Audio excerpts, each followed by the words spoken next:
Bonjour à tous et à toutes. Je suis Simon Laclef de l'entreprise WeWio et avec Florence Rudolph de Climability, on présente la conférence Résilience industrielle à l'ère du changement climatique, outils et stratégies pour agir. Donc pour information, cette conférence a été labellisée par l'État dans le cadre des journées nationales de la résilience. Donc voilà. Florence, je te laisse la parole. Merci. Bonjour, bonjour à toutes et à tous. Et puis, c'est un grand plaisir d'être à nouveau au salon Industrie du futur. C'est au moins la deuxième ou troisième fois dans le cadre de Climability. Climability, c'est un projet Interreg qui c'est le troisième, qui s'inscrit dans le programme 5 et 6 du Rhin supérieur et qui bénéficie donc des fonds européens, soutien aux entreprises au changement climatique.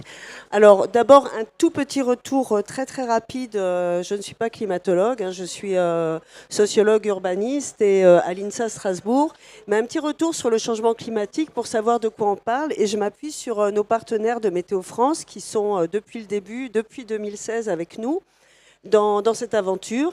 Alors vous voyez, il y a un petit slogan là qui peut être un peu étrange parce qu'on voit finalement plus chaud, plus sec, plus humide. Ça peut paraître étrange, plus sec, plus humide. En fait, ce qu'il faut bien comprendre, c'est qu'on peut avoir la même pluviométrie à l'échelle du Rhin supérieur, donc je parle du Rhin supérieur, mais qui va être répartie différemment. Ce qui veut dire que, par exemple, en hiver, on va avoir des hivers plus humides. Comme il fait moins froid, on n'aura pas nécessairement beaucoup de neige. Et par contre, en été, on va avoir des épisodes de sécheresse qu'on connaît déjà. Voilà, je vous laisse lire. Je ne veux pas m'éterniser longtemps sur ces slides. Hein. Comme dit, c'est vraiment une introduction pour rappeler que le changement climatique, comme vous le savez, comme nous le savons, eh bien, il est en marche, si je puis dire. La machine climatique, c'est une machine entre guillemets très complexe, avec des boucles de rétroaction, avec un certain nombre d'incertitudes par rapport à ce que ça peut donner à différentes échelles. Mais globalement, il y a des suivis du GIEC qui nous indiquent effectivement qu'il y a des transformations notables, durables, consistantes sur le régime climatique à l'échelle de la planète. Cela dit, ce régime climatique, par exemple, on voit en France, eh bien, il se relocalise différemment. Ça, c'est très important. C'est-à-dire qu'on peut avoir quelque chose à l'échelle globale et on a ce qu'on peut appeler une régionalisation donc, du climat. Et là, vous voyez, on voit que, par exemple, dans le Rhin supérieur, on a une pastille verte, ce qui pourrait, le code couleur n'est pas génial. Hein. On pourrait penser que c'est une bonne nouvelle. Eh bien non, c'est quand même plus 1,25 degrés de plus déjà en moyenne actuellement dans le Rhin supérieur. Donc on rentre un peu plus dans le détail, puisque dans le détail, c'est le Rhin supérieur, puisque je parle d'un projet qui est financé en transfrontalier par l'Europe. Et eh bien, on voit qu'on a une carte des vulnérabilités. Et les vulnérabilités, elles se construisent en fonction des aléas climatiques. C'est très important. La température, la sécheresse, pluviométrie, comme on a vu, ou répartition de la pluviométrie, les fortes pluies, etc. Mais pas que. Ces aléas, ils rencontrent aussi, si vous voulez, des enjeux sociaux, socio-économiques, des enjeux d'infrastructure, d'aménagement, etc. Donc, en fait, on a un croisement, finalement, à la fois de données climatiques et de données, on peut dire, socio-économiques, politiques. Par exemple, la courbe démographique, quel âge ont les gens, leur vulnérabilité, etc. Tout ça pour reconstruire justement des vulnérabilités et réfléchir déjà aux formes de résilience qu'on peut mettre en place, qu'on peut essayer de mettre en place, qu'on peut réfléchir à mettre en place. Alors, on a deux grands aléas, une fois de plus, hein, je suis modeste, je ne suis pas climatologue, mais on a deux grands aléas qui sont vraiment importants à l'échelle du Rhin supérieur. Ce sont les vagues de chaleur avec les nuits tropicales et souvent des épisodes aussi de sécheresse, mais pas automatiquement, parce qu'on peut avoir de la pluviométrie et de la chaleur. Vagues de chaleur, donc des températures élevées pendant des durées plus ou moins longues. Et puis, on a aussi les pluies intenses avec les risques de crues, d'inondations, puisque, comme vous le savez, on est sur la plus grande nappe d'eau européenne. Alors, ce petit point de vue sur le climat à toute vitesse. Tout ça pour annoncer, pour rappeler ce qu'on a déjà dit en introduction, eh bien que Climability et WiWiO sont en fait aujourd'hui associés pour vous présenter ce travail, parce que on s'est rencontrés et c'est l'intérêt aussi des coopérations. On a vu combien finalement on peut compléter nos outils, compléter nos connaissances, etc., du territoire et des risques et des enjeux climatiques. Alors, comme je le disais, le projet d'où je parle, Climability, donc une longue histoire, on a déjà 10 ans d'existence. C'est un projet Interreg que je coordonne depuis 10 ans. Il s'est développé en 3 temps. 3 temps de 3 ans avec parfois des prolongations, notamment quand il y a eu la pandémie.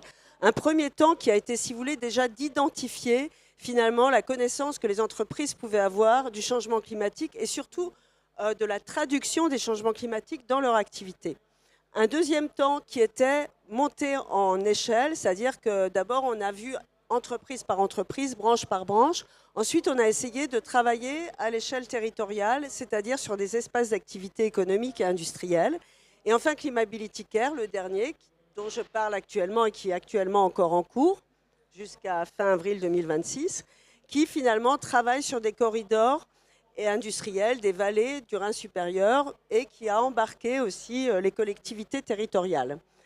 Alors, le cadre conceptuel du projet, parce que voilà, je suis enseignante, chercheur, professeur des universités, c'est un projet de recherche-action. Donc, il y a quand même la question de construire de la connaissance scientifique, mais en la traduisant de façon opérationnelle avec des acteurs économiques.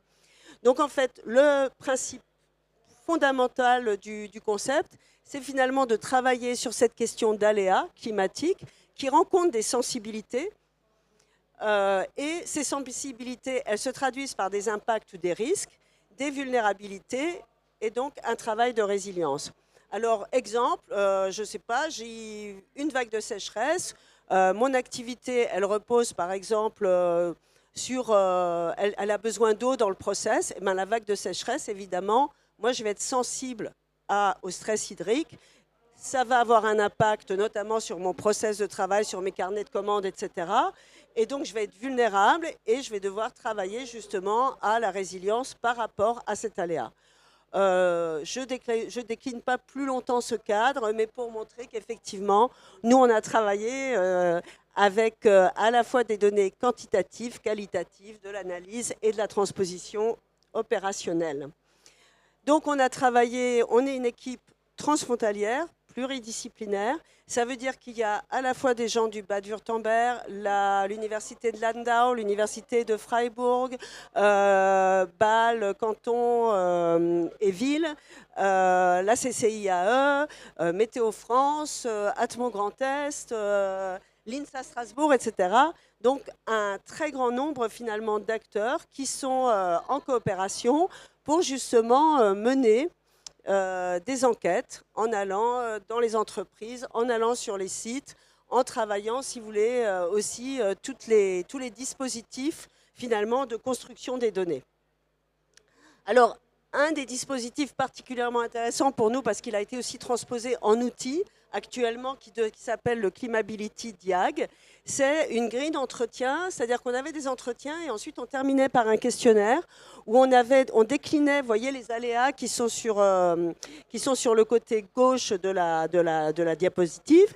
Et donc, en ligne, on avait les fonctionnalités de l'entreprise et on pouvait voir aléa par aléa quelle fonctionnalité ou poste dans une entreprise était particulièrement touchée.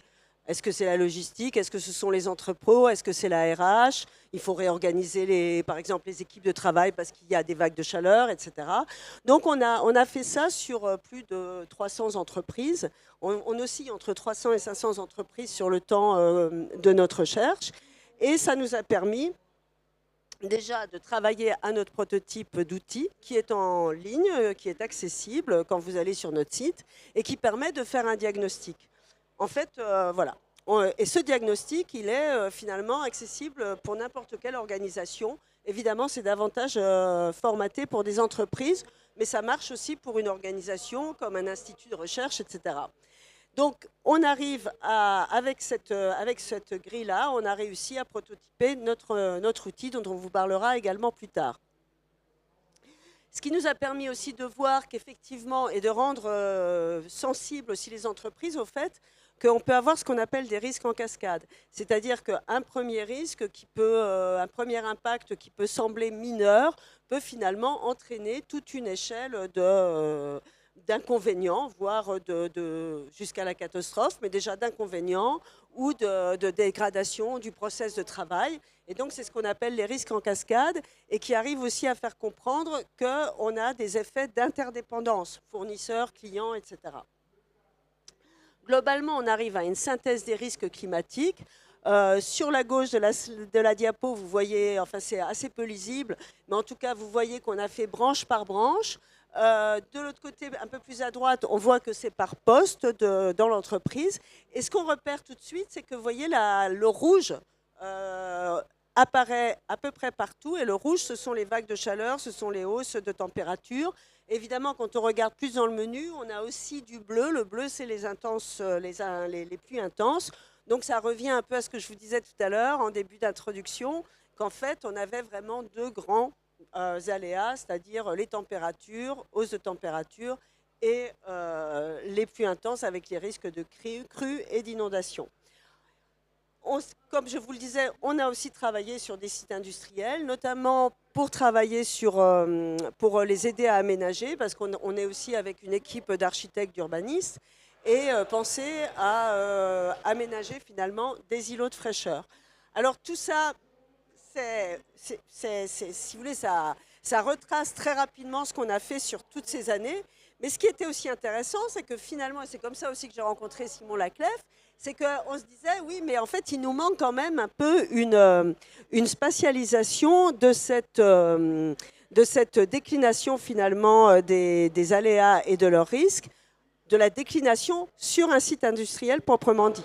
Puisque pour l'instant, on avait juste une matrice avec ces taches rouges et vertes. Et donc, ce qui nous manquait, c'était de la spatialiser pour qu'on puisse vraiment voir qu'est-ce qui se passe à l'échelle d'un site industriel.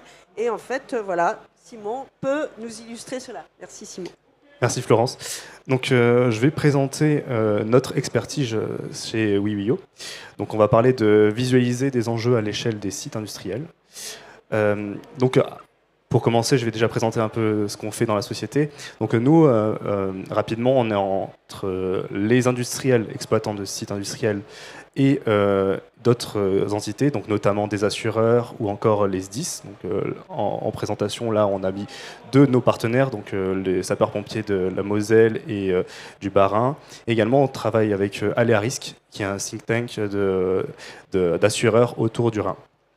Donc nous, on va développer des solutions logicielles à la fois pour aider à l'intervention et en amont à la prévention de différents risques à l'échelle des sites. Donc on a pris l'exemple d'une scierie. Donc nous, on va venir cartographier cette entité. Donc on visualise ici l'ensemble des bâtiments, des stocks à l'extérieur, des mesures de prévention qui ont été mises en place. Et tout de suite, je vais regarder ce qui peut se passer à l'échelle d'un site industriel. Donc, notamment, on voit ici qu'il y a un silo à pelés. Donc, cette entreprise produit des pelés. Et ça, derrière, en fait, il y a des risques associés et notamment des vulnérabilités liées au changement climatique. Donc, on va prendre l'exemple que Florence a cité, donc les fortes chaleurs, il va y avoir des conséquences d'incendie derrière, voire d'explosion, parce que c'est des endroits confinés avec beaucoup de poussière, et par ailleurs des effets domino. Également, on peut prendre l'exemple de produits chimiques. Donc, ça arrive souvent dans les entreprises qu'il y a des produits chimiques qui sont stockés à l'extérieur. Donc ça aussi, c'est vulnérable potentiellement aux fortes chaleurs, aux incendies, donc effets domino, etc. Et aussi aux inondations. Donc, notamment, si l'inondation arrive jusqu'à ces stocks, on va avoir de potentiels déversements de produits chimiques dans l'environnement. Un cercle vicieux. Également, là, cette entreprise, donc, comme toutes les entreprises, produit des choses. Et on va retrouver notamment la plus-value de l'entreprise qui est exposée à ces risques. Donc ici, on a dans notre exemple de Syrie des planches qui sont stockées à l'extérieur, donc qui sont vulnérables à la fois au risque d'incendie, mais aussi aux inondations. Donc vous imaginez bien que si l'eau arrive jusqu'à ces stocks, on perd en fait tout le stock. Donc tout ça, ça inclut des pertes d'exploitation. Là, je suis rentré dans un bâtiment, donc je me suis mis au rez-de-chaussée d'un des bâtiments, donc exposé à la vulnérabilité de l'inondation notamment. Donc on va retrouver voilà, différentes problématiques qui sont liées au changement climatique. Donc, avec des risques d'explosion, de propagation de l'incendie en fonction de ce qu'il y a sur site, et déversement de produits chimiques de l'environnement, etc., nappes phréatiques, cours d'eau. Donc là, on va zoomer sur l'exemple d'une machine. Dans toutes les industries, a priori, il y a des machines. Donc celles-ci, elles peuvent être facilement vulnérables aux fortes chaleurs. Donc si pendant les périodes estivales, il y a une durée prolongée de forte chaleur, les machines chauffent elles aussi et peuvent par conséquent prendre feu. Donc voilà, derrière l'effet domino, propagation, perte d'exploitation. Pareil, les produits chimiques qui sont à l'intérieur, eux aussi sont vulnérables. Donc même si on les a mis à l'intérieur d'un bâtiment, l'inondation peut rentrer dans ces bâtiments et voilà, avoir des impacts encore négatifs sur l'entreprise. Et enfin, tout type de risques en fait, vont être décuplés. Donc là, on a pris l'exemple d'une zone ATEX, mais il peut y avoir voilà, toutes les zones à risque chimique, risque radiologique, risque thermique. Donc encore une fois, les effets dominos. Donc une explosion se passe quelque part, un incendie se passe ailleurs, il va y avoir des conséquences et encore et encore et encore. Et en fait, c'est un cercle vicieux. Là, j'ai dézoomé, je me suis mis à l'échelle de l'implantation territoriale de l'usine. On voit qu'ici, elle est proche d'un cours d'eau. Donc, on comprend rapidement que l'entreprise elle-même est soumise potentiellement à des risques de crues, d'inondations, mais également elle peut avoir un impact négatif aussi sur l'environnement. Donc, on parlait de cercle vicieux, et en fait, voilà, tout est lié. Donc les vulnérabilités à l'échelle du territoire sont à prendre en considération en plus des risques liés, des enjeux liés à l'activité même du site.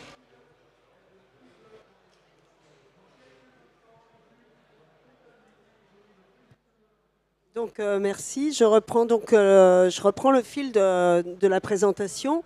Donc effectivement, si vous voulez, là, vous avez d'ailleurs un QR code, vous pouvez flasher, vous pouvez vous retrouver sur cet espace, donc notre site web de Climability. Et ce site web, donc, qui vous permet à la fois, il présente le projet, les 3 projets, Interreg, etc., l'équipe, dans sa diversité, à la fois, on va dire, disciplinaire, mais aussi en termes d'ancrage culturel et national, puisqu'on est trinational, Suisse, Allemagne et France. Et donc, on a mis en place toute une palette d'outils donc, qui sont accessibles, que vous pouvez regarder, vous pouvez tester, etc. Et parmi ces outils, on a un outil que je vous avais évoqué tout à l'heure, qui est finalement l'expression de ce questionnaire qu'on a passé à l'issue de nos entretiens qualitatifs avec les entreprises sur toutes ces années-là. Et en fait, donc c'est Climability Diag. Donc vous verrez, vous pouvez vous connecter, vous cliquez commencer le diagnostic, et puis vous avez un petit onglet. Voilà, vous vous situez par rapport à un type de secteur, de branche, et progressivement vous déroulez les différents aléas et vous essayez d'identifier ce que ces aléas ont comme impact sur différentes fonctionnalités de l'entreprise. Comme je disais, par exemple, les flux, les ressources humaines, les transports, les entrepôts, etc. Alors, ce qui est intéressant, évidemment, vous pouvez documenter, vous pouvez informer, si vous voulez, cet outil en ligne tout seul ou toute seule, ou vous pouvez aussi très bien vous en servir pour animer, par exemple, une réunion. d'intelligence collective au sein d'un service pour réfléchir ensemble, tiens, ben, qu'est-ce que tu as observé, etc. Donc c'est un outil qui peut aussi servir à une forme finalement aussi de coopération, de communication au sein de l'entreprise et de construction aussi de la connaissance et aussi et de la prise de conscience. Après, ce qu'il y a d'aussi très intéressant sur cet outil, c'est qu'il est connecté aux différents scénarios climatiques avec les échelles temporelles. Et vous avez un retour analytique avec une présentation. Vous voyez, vous avez l'outil va synthétiser en vous disant voilà quelles sont vos vulnérabilités, à tel était le type d'aléa. Mais ces aléas vont par exemple s'atténuer dans le futur, donc cette vulnérabilité elle sera de moins en moins intense. Ou au contraire, ils vont s'aggraver, donc c'est une vulnérabilité, il faut en prendre vraiment connaissance. Et vous avez donc des mises en scène, en graphique. Très variables qui permettent aussi que vous pouvez utiliser dans des rapports, développement durable, etc. de l'entreprise. Donc ça, c'est un des outils, on va dire, Climability Dia, qui va aussi vous permettre d'identifier éventuellement là où vous avez besoin d'avoir un audit un peu plus approfondi et de faire appel à des professionnels qui vont, disons, enrichir votre démarche. Hein. Et puis, comme le disait à l'instant Simon, finalement, nous, on n'avait pas mis au point, si vous voulez, un outil qui permettait vraiment de cartographier le site industriel. Par contre, on a ce Climate Inspector, donc là, vous le retrouvez aussi en accès libre. Et ce Climate Inspector, donc, qui résulte de l'harmonisation des données en Allemagne et en France, avec des Deutscher Wetterdienst et Météo France, il est interactif. Donc, vous pouvez à la fois, si vous voulez, voir la carte du Rhin supérieur, situer votre entreprise. Par exemple, vous cliquez sur Mulhouse, vous êtes à Mulhouse, vous pouvez, en grossissant, en zoomant, vous pouvez exactement identifier là où il y a votre site. Et puis ensuite, voir comment des aléas vont plus ou moins impacter votre site. Et si vous cliquez un peu plus loin, vous pouvez aussi avoir déjà quelques observations, quelques remarques d'accompagnement, d'adaptation. Alors ça peut servir à plein de choses. Ça peut servir avant de s'installer. Ça peut servir si on est déjà installé, comment améliorer, investir son site pour effectivement affronter, disons, la tendance du climat futur.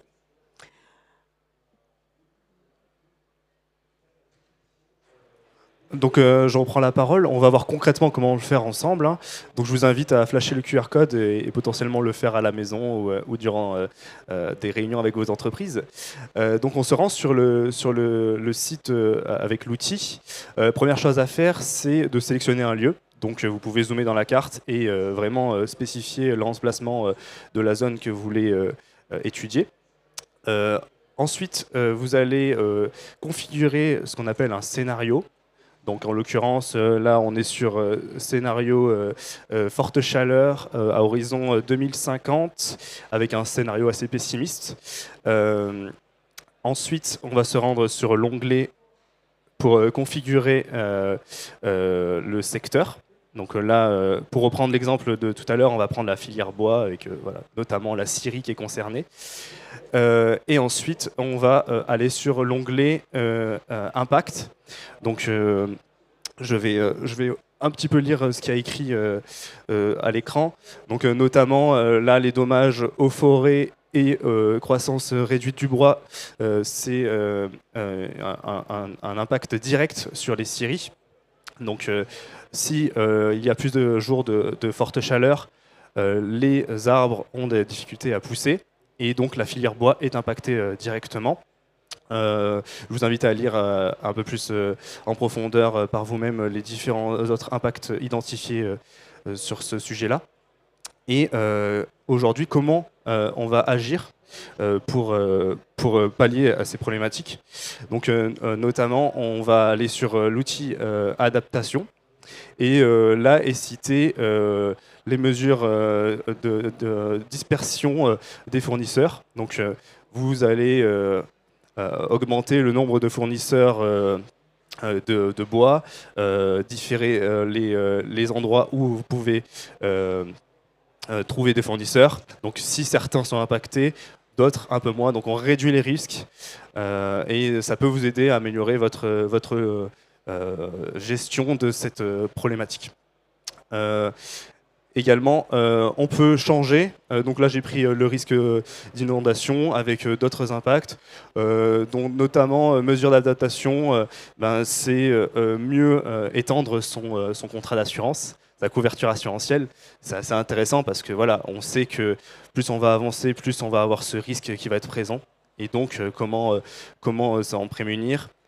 Notamment, on va améliorer son contrat d'assurance.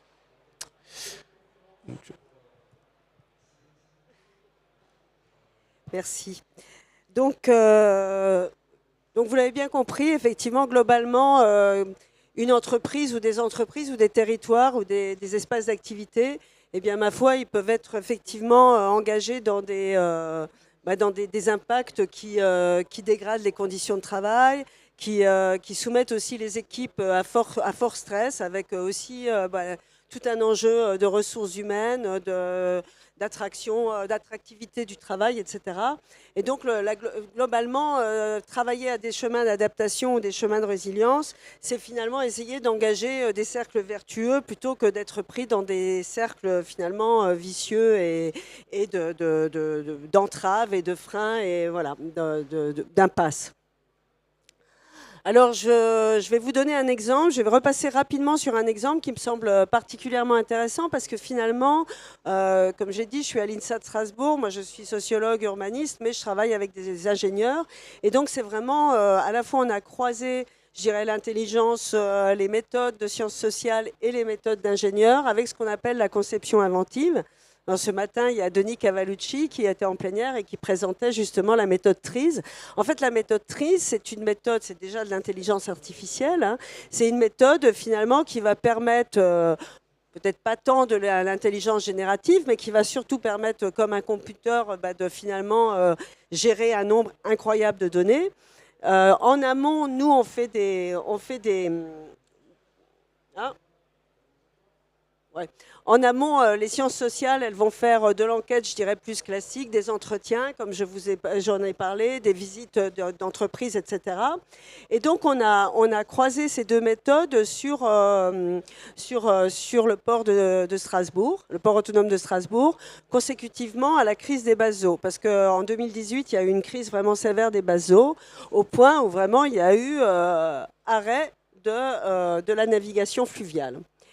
Et ce qui est particulièrement intéressant avec cette coopération entre, on va dire, de l'intelligence humaine et de l'intelligence artificielle, c'est de travailler sur des focus group. Nous, on appelle focus group, effectivement, après des entretiens, si vous voulez, on met différents opérateurs ensemble et on essaye de les faire avancer finalement sur le choix de chemin d'adaptation. Seulement, en général, dans une réunion comme ça, il n'y a pas nécessairement de traçabilité, alors que quand c'est accompagné par le logiciel Finder Trees, déjà, chaque réunion, à l'issue de chaque réunion, finalement, on a vraiment on a tout le déroulé qui est mémorisé et qui va donner lieu aussi à un travail intelligence artificielle avec recherche de données, avec croisement de données, les variables qui sont dépendantes ou pas dépendantes, etc. Et donc, on arrive, si vous voulez, en gros, ça ressemble à ça. On arrive avec des arborescences, on part d'un problème commun, par exemple, de dire, qu'est-ce qu'on fait quand le niveau d'eau du Rhin est trop bas? Et ça, c'est quelque chose qui se reproduit et qui se reproduira de plus en plus parce que le Rhin sort de son régime de fleuve glacier et donc est de plus en plus soumis aux intempéries. Et donc, voilà, qu'est-ce qu'on fait dans ces cas-là? Et on travaille, si vous voulez, sur différents chemins d'adaptation. Alors en gros, ce qu'on a pu apparaître dans ce cadre-là, avec cette enquête-là, qui prend quand même un temps certain, ça a été plusieurs mois, et puis aussi de coopération avec les acteurs, et ça c'est très important, toujours de penser qu'on était dans une démarche coopérative, négociée, et évidemment de confiance réciproque. Eh bien, on s'est rendu compte qu'on avait en gros trois grands chemins possibles. Un chemin qui est plus, on aménage la flotte, on travaille sur la flotte. Un chemin qui était plus, on travaille sur l'infrastructure, c'est-à-dire le fleuve, on creuse le fleuve, on aménage le fleuve. Donc on l'artificialise encore davantage. Ou alors, on fait de la multimodalité. Donc en fait, ce qui était très intéressant, c'est que la flotte, il y avait déjà eu beaucoup d'efforts de fait dans les années passées. Il n'y avait plus tellement de marge de manœuvre. Creuser le fleuve, bon, d'un point de vue écologique, c'était quand même peu acceptable, c'est le moins qu'on puisse dire. Et finalement, c'était la multimodalité, c'est-à-dire travailler aussi à des compensations, à des complémentarités plutôt. Et donc d'équiper aussi les ports, qui sont en fait des hubs, de cette multimodarité. Et ce qui est intéressant, c'est vraiment le sens aussi dans lequel a évolué le port de Strasbourg, sachant cependant qu'évidemment, ce n'était pas que Climability qui était à l'initiative, ça va de soi, mais que c'est vraiment un processus d'intelligence collective et progressif et itératif. Donc, les analyses, le retour d'expérience, si vous voulez, c'est effectivement, ça nous a permis à la fois de voir qu'on pouvait, si vous voulez, accompagner finalement des réunions d'équipe, des réunions multipartenaires par une traçabilité, par finalement à chaque fin de réunion, on avait quand même toujours une valeur ajoutée. On arrivait aussi à voir, parce qu'on a, comme je disais, croisement des variables dépendantes, on arrive, enfin ça c'est l'intelligence artificielle, Trees Finder, qui arrive aussi à montrer si je travaille sur telle contrainte, eh bien, telle contrainte intègre telle solution. Donc, on voit aussi quels sont finalement les leviers d'action qui sont les plus agissants, l'agentivité de différents actes, de différents gestes. Et puis, effectivement, prendre aussi des décisions en fonction finalement des incertitudes, des risques, des coûts, avantages, etc. Voilà, donc en conclusion, si vous voulez, on comprend bien qu'on est sur des démarches à la fois qui mobilisent finalement la recherche scientifique, différentes disciplines, qui mobilisent les acteurs économiques qui sont les premiers experts finalement de leur entreprise, de leur marché, et que c'est ce qu'on appelle la recherche-action, finalement cette coopération qui permet aussi d'identifier les limites des outils qu'on met en place ou comment est-ce qu'on peut justement surmonter. Là, on avait une échelle finalement qui manquait et puis en rencontrant Simon, on s'est dit, voilà, on a commencé à discuter, ça serait vraiment intéressant de croiser et puis de faire un partenariat. Et voilà, c'était l'occasion aussi de vous présenter cette belle aventure, de cette belle coopération. Et Simon, si tu veux encore ajouter quelques mots, et après on ouvrira aux discussions. Merci beaucoup Florence, et également ravi d'avoir pu collaborer avec vous avec ce beau projet, au final, qui est accessible à tout citoyen à l'échelle de l'Europe, même du monde. Donc je vous incite à aller sur leur site internet et tester leurs outils qui ont été mis à disposition du public. Et encore merci beaucoup. Merci à toi, merci à vous. Donc si vous voulez intervenir, nous poser des questions, réagir, on est là et on essaiera d'y répondre très volontiers. Merci.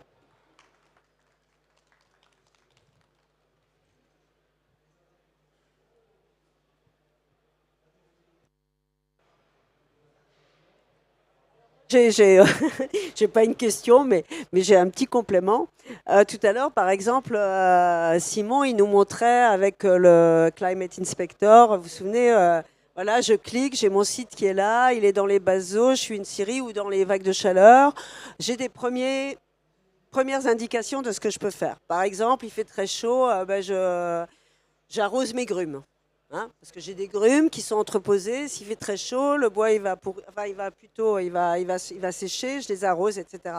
Bon, évidemment, je consomme de l'eau, ça peut être problématique, mais je veux dire alors, ce qui est vraiment intéressant, c'est de voir effectivement, ça permet tout ce genre d'outils. Ça permet vraiment de voir ce qu'on peut déjà faire à sa propre échelle, disons en autonomie.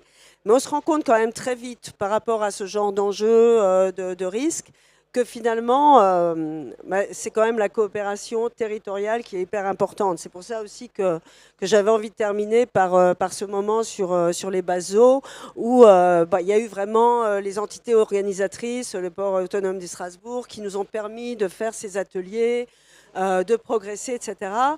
parce que c'est des moments où vraiment on prend ensemble conscience des enjeux, on réfléchit, on discute de son métier, on rencontre aussi d'autres métiers, on se rend compte qu'on peut justement être dans la complémentarité. Et je trouve que ça fait vraiment aussi écho. Moi, j'étais à la plénière sur l'économie circulaire, je ne sais pas si vous étiez, mais je trouve que ça fait vraiment écho à cette dimension-là. Et je pense que de plein de points de vue, enfin, il y a eu plein de moments dans l'industrie du futur, dans ce salon, où on s'est rendu compte que il y avait vraiment la nécessité de coopérer, la nécessité de relocaliser, le fait de comprendre qu'on pouvait, par exemple, qu'en luttant contre le changement climatique, ou du moins en travaillant la résilience climatique, il y a toujours l'atténuation, c'est pour ça qu'on lutte aussi.